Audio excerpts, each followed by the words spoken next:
E aí, família tricolor, amigo São Paulino, amiga São Paulina, tudo bem com vocês? Hoje, vou avisando, o vídeo ficará um pouco longo, porque tem bastante coisa que eu quero falar com vocês.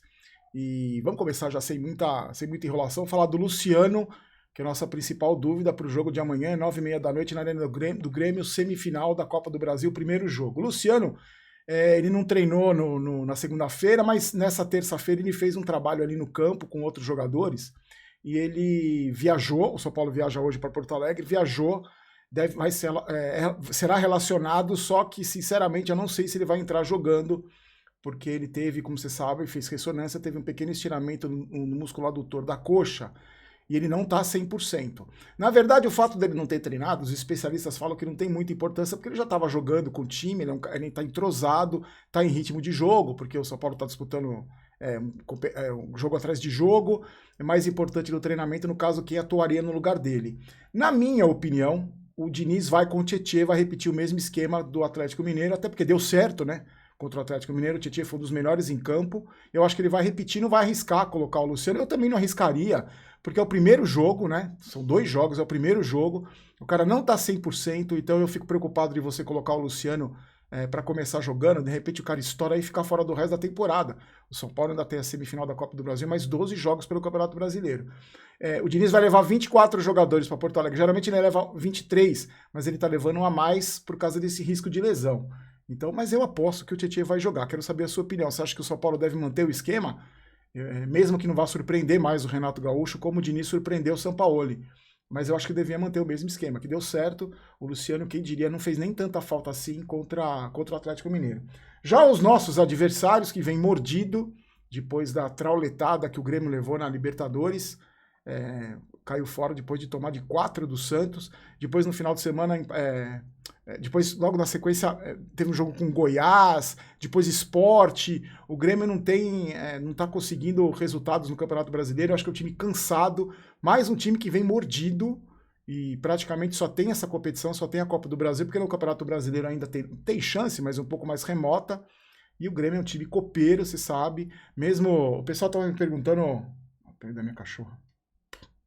O pessoal tava me perguntando, Barona, mas você não acha que sem torcida o Grêmio perde força nesse jogo, nesse estilo copeiro? Cara, eu acho que não, sabe por quê? Pelo seguinte, vê se você concorda comigo. O lance de você não ter torcida, beleza, não tem a pressão da torcida. O fato do time ser copeiro é a maneira que o jogador entra em campo nesse tipo de partida. O Igor Gomes estava dando uma entrevista outro dia para um canal de televisão e falou isso. Tem que virar a chave quando você vai disputar um jogo de Copa do Brasil, não pode entrar desligado.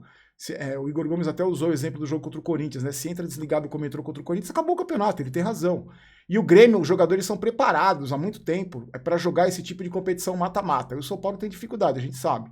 Tá superando nos últimos jogos aí, mas tem dificuldade. Então eu acho que o fato do Grêmio ser copeiro é pela cabeça dos jogadores, como os caras entram em campo para disputar jogos mata-mata.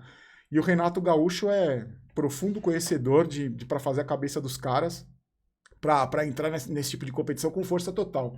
O Alisson pode ser reforço, tá 2 meses parado, deve ser relacionado. O Paulo Miranda também, que também teve problema na coxa, pode voltar. E o desfalque certo é o Michael. E o Grêmio deve vir com muitos jogadores da base, porque o Renato tá puxando o jogador da base, perdeu alguns jogadores, e o Renato sempre consegue suprir essas ausências, sempre consegue montar um esquema de jogo que todo jogador do Grêmio se encaixa bem. Eu acho o Grêmio favorito, vamos colocar o favoritismo para eles lá, é um time que está acostumado a disputar esse tipo de competição, eu acho que é favorito, lembrando que o Grêmio foi o time que deu mais trabalho no primeiro turno do Campeonato Brasileiro aqui no Morumbi, um jogo 0-0 suado, que teve um pênalti que o Reinaldo fez no Jeromel que o juiz não deu, acho que o Grêmio, o tipo de jogo do Grêmio encaixa com o jogo do São Paulo, acho que a gente vai ter muita dificuldade, mas eu acredito no São Paulo, se chegamos até aqui, depois, principalmente da partida contra o Atlético Mineiro, eu acredito bastante.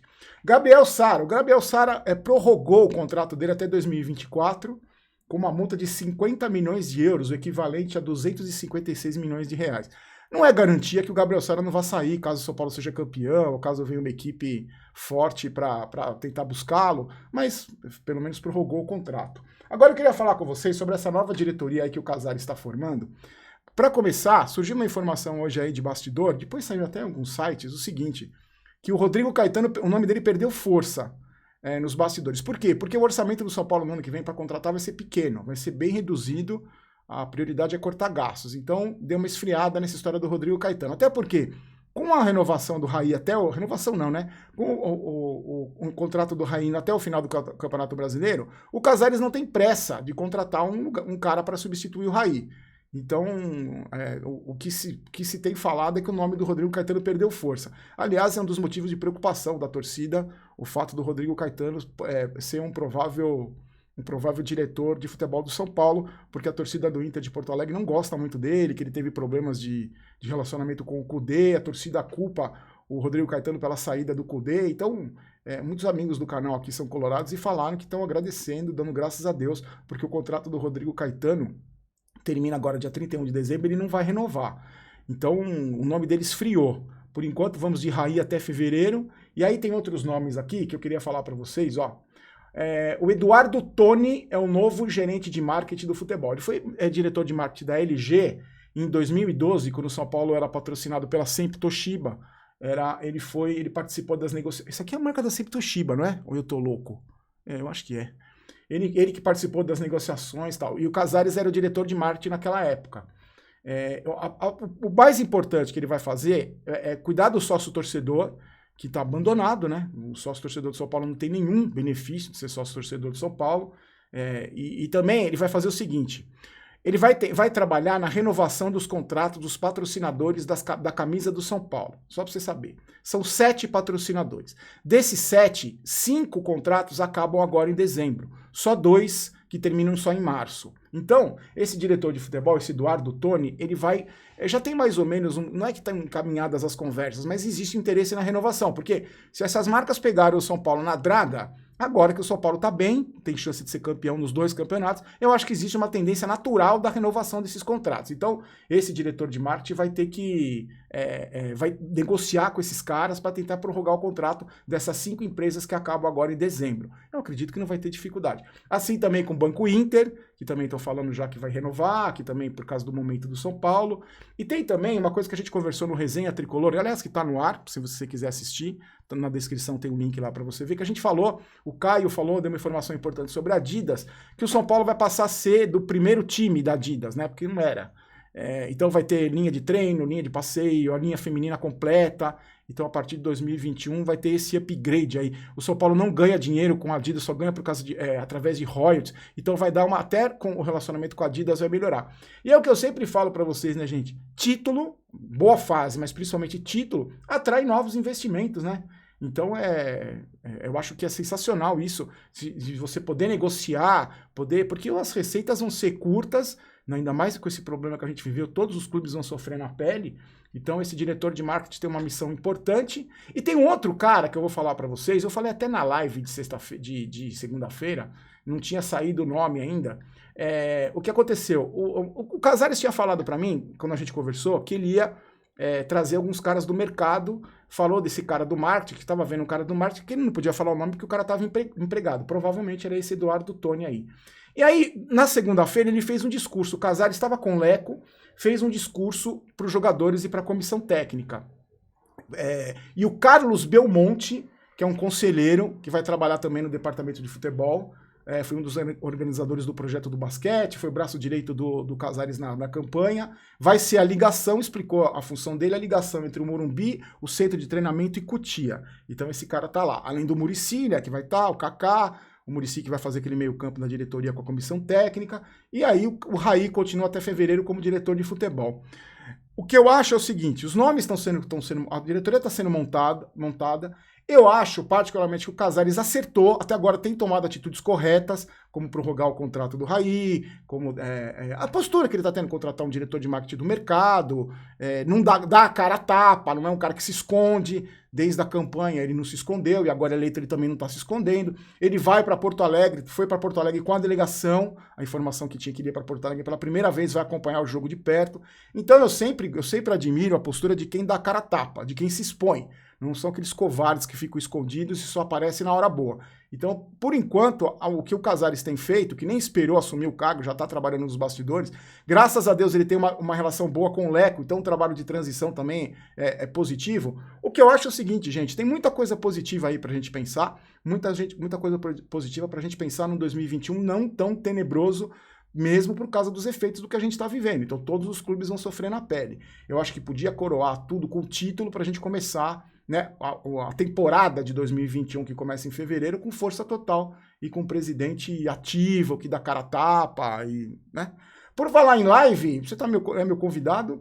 Eu tô fazendo live de segunda-feira no Boteco do Barolo, e amanhã, quarta-feira, no dia do jogo, 9 horas da noite tem live, no intervalo do jogo, 15 minutinhos pra gente bater um papo, e aí depois do jogo tem o vídeo no canal aqui no Barolo Vídeos, eu posto o vídeo, espero uns 15 minutinhos, que é o tempo de duração de vídeo pra você assistir, e aí eu começo uma live de novo pra gente falar sobre o jogo Grêmio e São Paulo. Na semana passada a gente fez do Atlético, foi legal pra caramba, muita gente conversou, muita gente entrou, muita gente se divertiu, ainda mais com a vitória do São Paulo. Então tá combinado. Por falar em live, quero mandar um abraço pro pessoal da Eletro, que tá com uma promoção bacana do fone de ouvido, aquele sem fio.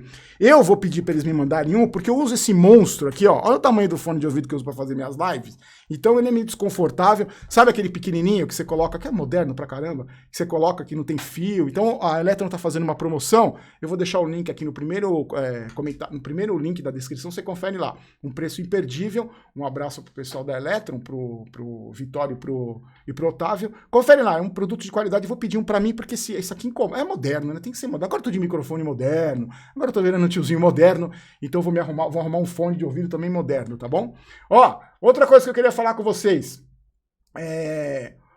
O Rogério Ceni, muita gente tá me cobrando pra falar sobre o Rogério Ceni. O Rogério Ceni, pra quem não sabe, vocês devem saber, o Rogério Ceni deu uma declaração depois da vitória do Flamengo contra o Bahia por 4-3. O Gabigol foi expulso porque ele ofendeu o juiz. Ele reclamou de uma falta, que não foi nada, xingou o juiz expulsou.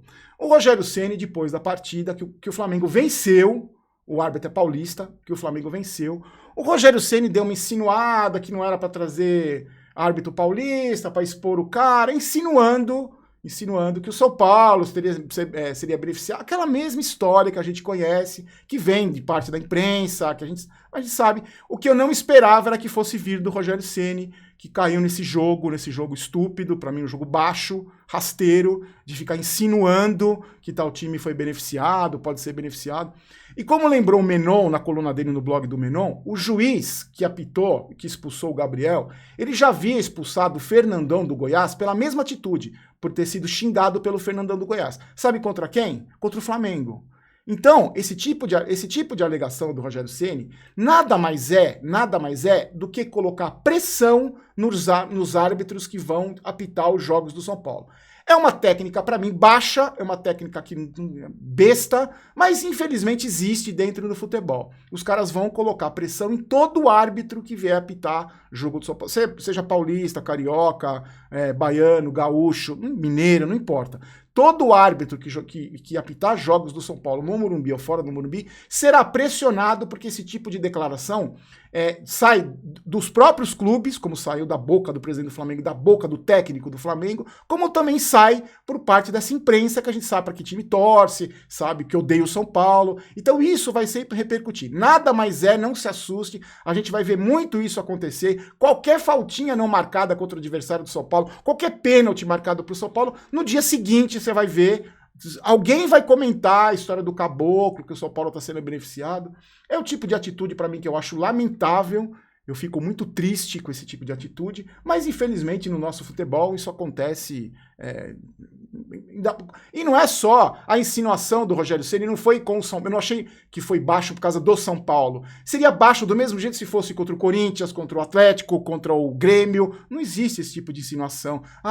Devia poupar o árbitro paulista para não expor. Então quer dizer que o São Paulo não pode jogar mais com o árbitro carioca também? Porque, segundo a teoria, é a mesma coisa. Vai colocar um árbitro carioca, vai prejudicar o São Paulo. Sabe, um tipo de coisa sem cabimento. E eu acho que essa declaração do Rogério, tem muita gente indignada com ele, eu só acho que cada vez ele coloca uma pá de cal na relação dele com a torcida do São Paulo. O Rogério Ceni foi ídolo do São Paulo, nada tira isso, é um dos maiores ídolos que eu tenho no esporte, que o São Paulino tem, beleza. Quando ele escolheu a carreira de treinador, ele já não é mais no São Paulo, o casamento com o São Paulo acabou. Então ele é um técnico de um time rival que, para mim, vai disputar junto com o São Paulo, ponto a ponto, o título desse Campeonato Brasileiro. E vai ser criticado aqui do mesmo jeito, se falar groselha como falou, vai ser criticado no mesmo jeito, porque não vou passar pano, por mais que ele tenha sido ídolo do São Paulo, hoje ele é técnico do Flamengo, que é o nosso rival. Então acho que ele tem que se preocupar com o time dele, em vez de ficar fazendo esse tipo de insinuação, tá bom? Momento Maguila de hoje, antes um abraço pro pessoal da 1xBet, nossos parceiros, lembra aqui, tá no primeiro comentário fixado, você clicou, Hoje eu estava falando com o pessoal, tá todo mundo entrando, apostando Liga dos Campeões, os campeonatos internacionais, agora brasileiro, Libertadores, tem muita gente que gosta de apostar na Libertadores. Então tá aqui no primeiro comentário fixado, você clica, usa sempre o cupom promocional Barolo, que é uma maneira do pessoal do XBet usa para você ganhar e apostar em dobro, tá bom? Eu tô faturando uma graninha, Libertadores eu não aposto, só aposto em Campeonato Brasileiro, tá bom? Vamos ao tradicional Momento Maguila, eu lembrando sempre lembro você, para você escrever aqui no comentário, Momento Maguila e o nome, a pessoa que você quer que mande salve para você, para sua família, pro seu grupo de WhatsApp, você que sabe, ó. Daniel Fonseca, de Bragança Paulista, aqui em São Paulo. Teodoro, para a esposa Daniela Moraes, eles assistem o canal de Boston, nos Estados Unidos, um abraço. Rafael Possato, e para os tricolores de Lavras, em Minas Gerais. E para a família Barros, o Everton, a Tamara e a Ana Clara, que são aqui da Zona Sul de São Paulo. Ficou longo o vídeo? Assiste em duas partes, 3 partes, tem tempo até amanhã. Lembrando que o Resenha já está no ar, também você confere uma programação nessa terça-feira, quarta-feira, ótima para os torcedores do São Paulo. Se não passa raiva assistindo determinadas pessoas da mídia aí, que eu sempre aconselho, assiste os canais do São Paulo. Você fica bem informado, se diverte, tem eu, Bandana, o Resenha, o Drex, o Jova, o velho fanático, o seu Silvio, todo mundo, curta, prestigie. Essa é uma mídia alternativa que a gente faz esse trampo aqui com todo o carinho para você, não só São Paulino, como tem canais de outros clubes também. Eu volto amanhã é quarta-feira, sou nervoso pra caramba, camisa separada, bandeiras penduradas, aquele velho esquema. 9 da noite, live no Boteco do Barolo, às 9 da noite. Intervalo, a gente comenta o primeiro tempo rapidinho, quando você abre aquela cerveja para dar aquela respirada no intervalo. Depois do jogo, vídeo, e depois do vídeo, live, até altas horas da madrugada, a gente falando do São Paulo. Espero com uma boa vitória. Amigos, fiquem com Deus. Um ótimo restinho de noite para você, uma ótima quarta-feira, um ótimo jogo para nós. Lembrando sempre, aqui não é Vai São Paulo, aqui é Vamos São Paulo. Eu não quero ter razão, quero ser campeão. Forte abraço, tchau.